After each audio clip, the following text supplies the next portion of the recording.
Eccoci insieme cari telespettatori. Allora, questa settimana siamo supportati dall'Inca, il patronato Inca del Veneto. Abbiamo il piacere di essere collegati con Gloria Geromel del patronato Inca. Ben arrivata qui con noi. Buongiorno. Ben arrivata, buonasera. Allora, affrontiamo insieme una questione molto importante e interessante e riguarda purtroppo tantissime persone, perché stiamo parlando di un iter che è stato in qualche modo codificato e semplicizzato per ottenere il certificato di invalidità nei casi di terapia oncologica, quindi di problemi oncologici. C'è stato un accordo significativo tra la Regione del Veneto e l'INPS, ma per capire passo step by step, passo dopo passo cosa è bene fare, che conseguenze ci sono, quali sono i vantaggi, i pro e i contro, ne parliamo direttamente con lei.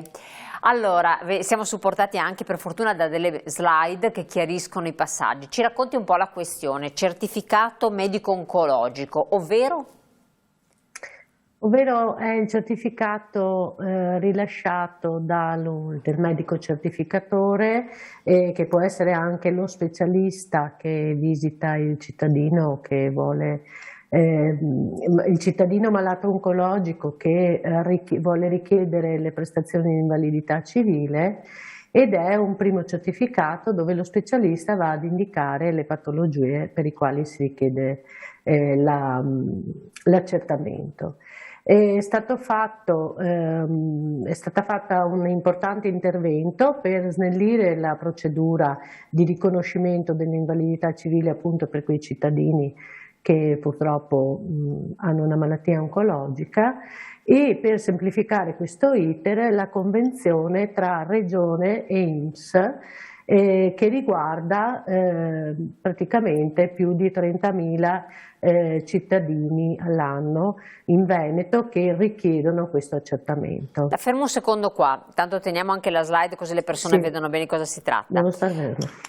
Allora, chi è che dovrebbe avvisare il cittadino che magari non è onnisciente e che si trova nel tunnel di aver diagnosticata una patologia oncologica che non è certo piacevole, magari sta iniziando anche subito d'amblè tutte le terapie, queste cose sono abbastanza impattanti, che può chiedere questo certificato? Chi dovrebbe essere a informarlo? Allora, di solito i medici che hanno in cura il paziente consigliano di fare la richiesta, altrimenti se il cittadino è un lavoratore dipendente o anche autonomo può rivolgersi ai patronati, oppure richiedendo direttamente all'INPS qual è l'iter per avere il riconoscimento. Insomma, credo che la parte che riguarda il rilascio e la richiesta di certificato e poi tutto il resto dell'iter, di solito le ASL si prendono in carico, per quanto ne so io, di avvisare il cittadino di fare la domanda, eventualmente di presentare questa domanda e di verificare i propri diritti. Poi ci sono anche i patronati che assistono anche da questo punto di vista i cittadini, insomma. Ma perché un cittadino, e le associazioni, ecco. Certo, perché un cittadino, e facciamo la distinzione, dopo passiamo anche a tutta la situazione pre-pandemia, l'analisi, dovrebbe chiedere questo certificato? Ipotizziamo un libero professionista anziché un lavoratore dipendente. Allora, perché vuole avere riconosciuta una percentuale di invalidità civile che potrebbe dar diritto a delle prestazioni assistenziali, o anche, per quanto riguarda i lavoratori dipendenti, a prestazioni non assistenziali. Per esempio, penso a una cosa per tutte, la possibilità a domanda di essere certificati, oltre che per l'invalidità civile anche per la disabilità, di avere la possibilità, se riconosciuta la legge 104 del 92 con la maggior gravità, di usufruire dei permessi retribuiti sia per se stessi per quanto riguarda i lavoratori dipendenti o per i familiari, sempre lavoratori dipendenti che assistono l'ammalato, insomma il riconosciuto invalido. Questo certificato fino a quando può essere richiesto, dal momento in cui viene diagnosticata la patologia, e quanto dura? Allora, in realtà si richiede il certificato medico, poi c'è tutto un iter per richiedere di essere sottoposti a visita medica e di avere riconoscimento. Il certificato medico ha una durata di 90 giorni dalla data di emissione, ma dopo l'emissione del certificato medico il cittadino deve presentare la domanda presso un patronato oppure presentarla da solo nel portale cittadino dell'INPS, in modo che l'INPS vada ad acquisire il certificato telematico che è stato inviato dallo specialista per appunto effettuare la visita. Perfetto. In seguito alla visita... Sì, la interrompo un attimo perché adesso torniamo appunto a questa qua.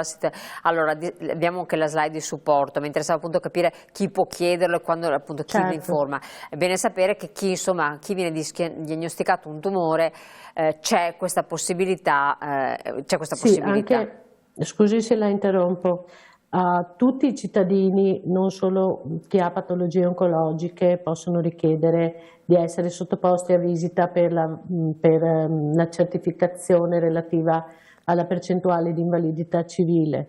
Nello specifico, per i malati oncologici, l'iter viene sburocratizzato. Ecco, c'è questa semplicizzazione che è stata istituita. Pre-pandemia cosa succedeva? Allora, prima della pandemia il cittadino malato oncologico presentava telematicamente la domanda di invalidità civile con un certificato medico rilasciato dal medico curante o dal medico specialista certificatore e poi successivamente veniva chiamato a visita in presenza dalla commissione medica. E anche se il certificato era sufficiente a certificare l'invalidità, anche temporanea chiaramente, comunque il paziente veniva chiamato a visita in presenza e poteva e doveva anche portare ulteriore documentazione medica agli atti. Mi fermo.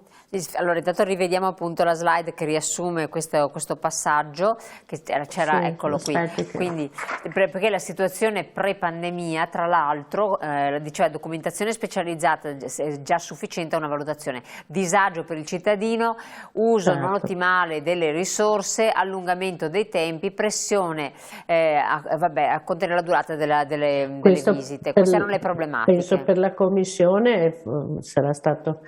inconvenienti, giusto? Sì, e certo si allungavano i tempi perché comunque la normativa prevede che chi fa il malato oncologico che fa domanda di invalidità civile venga visitato con una tempistica molto ristretta. Purtroppo comunque eravamo sui 30 giorni, anche di più in alcuni casi, appunto magari per mancanza di risorse da parte della commissione medica, si allungavano un po' i tempi. Quindi bisognava in qualche modo ovviare a questa situazione. Situazione durante la pandemia, con la documentazione sanitaria cosa succedeva? Durante la pandemia, anche grazie alla legge 120 del 2020, è stata istituita la possibilità della valutazione agli atti senza la necessità di presentarsi a visita in presenza. In realtà bisognava comunque presentare la domanda e allegare alla domanda tutta la documentazione sanitaria che si ritenesse utile per la valutazione agli atti. Dobbiamo dire che per la Regione Veneto durante la pandemia rispetto alla media italiana la percentuale di valutazione agli atti è stata molto alta. del 70,3% rispetto a una media nazionale del 22,1%. Quindi tolto il problema della visita per il quale mancava personale, che c'erano tempi Sì. lunghi, non coincidevano gli appuntamenti con la disponibilità di tempo della persona, si svolgeva entro un mese, ma magari in quel mese la persona doveva fare anche delle cure un po' impattanti, Certo. non poteva andare, eccetera. Si è visto che la cosa si è risolta molto più, si è dato maggiore rapidità, insomma, di soluzione. Sì, questo in generale, non solo per i malati oncologici, ci sono stati anche per altre patologie le visite agli atti.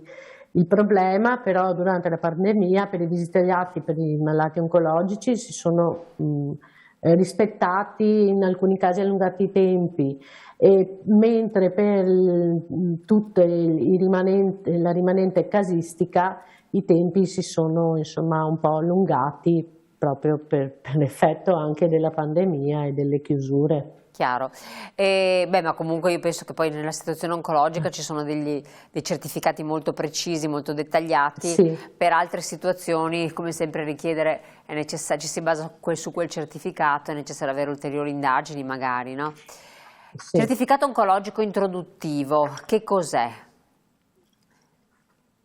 È un certificato rilasciato dal medico certificatore specialista telematico ovviamente, che ha tutte le informazioni necessarie per valutare la situazione anche senza la visita in presenza e quindi la valutazione agli atti, così come viene chiamata. Certo. Il paziente in questo caso non viene coinvolto perché deve dedicarsi a se stesso, a concentrarsi appunto come è stato sottolineato alle proprie cure e concentrarsi sulla guarigione. E quindi viene tolta anche questa ulteriore incombenza. Incombenza per il paziente. Perfetto, vediamo ancora quindi questa è la novità sostanzialmente che è stata introdotta, giusto? Sì, la novità è questa, che il certificato debitamente compilato e inviato telematicamente, quello che si fa comunque già, è un certificato oncologico per queste tipologie di patologia che da solo ha tutti i riferimenti per accedere poi alla presentazione della domanda e per accedere direttamente alla valutazione senza visita. Allora, la fase successiva, questo è il nuovo iter che viene quindi, qua vediamo la slide, certo, riassunto, acquisizione del certificato introduttivo oncologico, di quello che abbiamo visto prima che lei ben ci ha spiegato, trasmissione domanda da parte del patronato, da parte del cittadino. Cosa vuol dire? Che deve essere fatta questa domanda, quindi qui è necessario invece il cittadino? Sì. Allora, il certificato da solo non è una domanda di valutazione di invalidità da parte della commissione medica dell'INPS. Il cittadino riceve la ricevuta del certificato che ha un codice specifico e deve occuparsi o lui o delegando un familiare, di trasmettere la domanda attraverso un patronato oppure di farla da solo. Praticamente accedendo al sito dell'INPS si compila telematicamente la parte amministrativa in modo che l'INPS sappia la residenza, l'eventuale domicilio, la richiesta che viene fatta inserendo appunto il codice del certificato medico rilasciato e gli altri eventuali dati amministrativi, come per esempio il reddito per chi deve indicare il reddito per l'eventuale riconoscimento anche economico e ovviamente il codice IBAN dell'istituto bancario o postale dove vuole avere il pagamento. Allora, per sapere se è riconosciuto. chi ha diritto a cosa, C'è Sì. un listato, il patronato INCAP fornisce informazioni, o ci sono tipologie di tumori che danno diritto a qualche cosa, altri invece no, cioè uno dice ma mi vale la pena di farmi l'altra fila per il tipo di tumore che ho, oppure lascio perdere perché tanto più di tanto non mi serve. Allora, il patronato fa la valutazione anche da questo punto di vista, anche con i propri medici legali e ovviamente la valutazione viene fatta anche da un punto di vista, poi per quanto riguarda la parte più amministrativa, per il riconoscimento economico o per il riconoscimento, come dicevo prima, dei permessi retribuiti. Si consiglia, si fa la valutazione anche rispetto alla vita lavorativa del cittadino o anche a chi non ha contribuzione, se vale la pena presentare la domanda. Adesso rispetto a un malato oncologico vale sempre la pena presentare la domanda di riconoscimento dell'invalidità civile perché per tutta una serie di agevolazioni che si possono avere anche dal punto di vista fiscale e poi per il fatto che si è riconosciuti invalidi civili si può anche avere diritto per un breve periodo alla prestazione economica dell'invalidità civile se non si hanno redditi superiori a determinati importi stabiliti ogni anno, insomma, dalle tabelle, dalla normativa, e anche si può avere diritto, anche se temporaneamente, anche a quella che è l'indennità di accompagnamento, in alcuni casi che non è soggetta alle valutazioni del reddito personale. Chiaro. Allora, le commissioni mediche potranno recuperare, queste sono le prospettive future, la documentazione Sì, allora, sanitaria attraverso l'accesso al fascicolo sanitario regionale. sì, allora diciamo che sempre in questa conferenza stampa l'INPS, dell'INPS con la Regione, ci si è spinti oltre positivamente anche rispetto all'accesso al fascicolo sanitario regionale da parte della Commissione per andare a recuperare la documentazione sanitaria. Questo riguarda l'iter per il riconoscimento di invalidità civile non solo per i malati oncologici, ma per tutte le persone che faranno la richiesta. Certo. Mi veniva da pensare, prima di leggere questa cosa, da pensare ci mancherebbe altro che non si mettessero a fare questa cosa qua, perché in realtà basterebbe avere il codice fiscale della persona e uno dovrebbe sapere vita, morte, miracoli. Sì. Ecco, vabbè, ok, invece ogni volta bisogna, anche la posizione fiscale, ogni volta fare il riassunto della propria vita ed è abbastanza mortificante secondo me, perché a questo punto, vabbè. Sì, in generale è mortificante, figuriamoci in tema sanitario, oppure appunto in determinate situazioni, anche per brevi periodi di tempo, ogni volta a spiegare la propria vita Sì. risulta un po', insomma, per qualcuno un po' pesante Certo. da sopportare. Assolutamente. L'ultima cosa, perché siamo giunti al termine, volevo chiedere questo. Fino a quando il paziente è considerato oncologico, quindi fino a quando si ha diritto a richiedere questo certificato, una volta per esempio che il paziente viene operato e viene tolto il tumore, bisogna aspettare i famosi 5 anni, 10 anni, come funziona? E lì, guardi, rispetto a questo io direi che un paziente oncologico, diciamo per esperienza, rimane oncologico, insomma noi non decidiamo rispetto alla tempistica, se presentare o no la domanda. È chiaro che per quanto riguarda i pazienti oncologici, se si vuole avere diritto appunto al riconoscimento dell'invalidità, da subito è meglio sempre fare la domanda nel più breve tempo possibile. È chiaro che la percentuale di riconoscimento sarà diversa nel tempo, A seconda di si è quando stati viene fatto. Certo. Esatto, a seconda del quadro clinico, perché chiaramente il paziente oncologico viene sottoposto a visita, però poi nel tempo l'INPS prevede delle visite di revisione, quelle ci sono sempre, e quindi può anche abbassare la percentuale, tanto Certo, meglio, insomma. chiaro, assolutamente. Io la ringrazio, chiudiamo, e l'ultima cosa che mi viene da pensare per chi invece ha un lavoro come dipendente eccetera, per trovare un altro lavoro, l'eventuale certificato di invalidità può essere pregiudizievole, può collocarlo tra lavoratori protetti e quindi privarlo di alcune opportunità di crescita professionale, secondo lei? No, non dovrebbe in realtà privare l'invalido di opportunità professionali.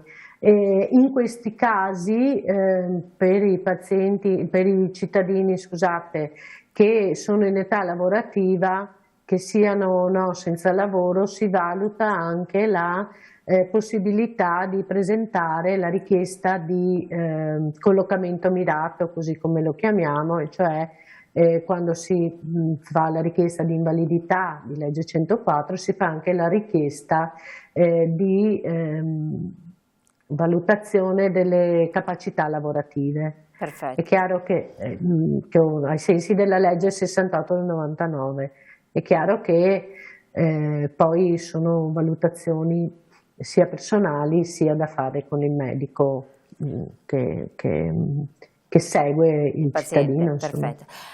Gloria Gianomel, grazie mille del patronato dell'Inca del Veneto, noi la ringraziamo per la sua spiegazione, veramente è stata molto disponibile, speriamo di aver chiarito tutto, poi naturalmente voi potete vedere anche nel sito tutti i procedimenti come devono essere fatti con le nostre slide, perché viene rimessa in replica la nostra puntata. Grazie ancora, buon lavoro, buon proseguimento. A voi telespettatori, ci vediamo dopo la pubblicità.